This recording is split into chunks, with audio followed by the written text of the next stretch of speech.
value of x in the diagram below? If you are in basic 4, 5, 6 and junior secondary, this is for you.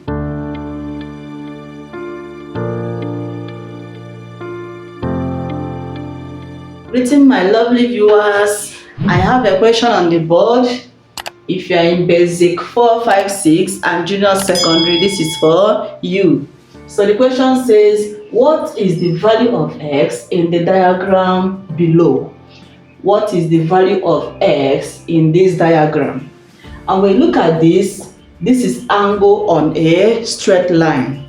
This is angle on a straight line, and the sum of angles on a straight line is equal to 180 degrees. This is likely examination question.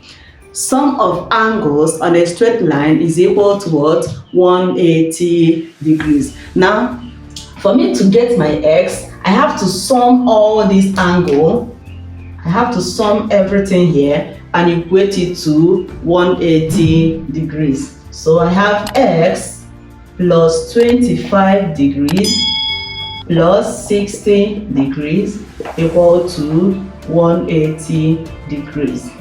Then x plus, I have to sum these two angles. 25 plus 60 will give me what? 85 degrees equal to 180 degrees. So how do I get my x now? I have x will be equal to 180 degrees. This plus 80 crosses equal sign will be what? Minus 85. Not 80, sorry, 85. So coming to this side, it will be minus 85 degrees. Therefore, my x is equal to 180 minus 85 degrees. What will be the answer? Answer will be what? 95 degrees. So the correct option is what? B. I hope it's clear.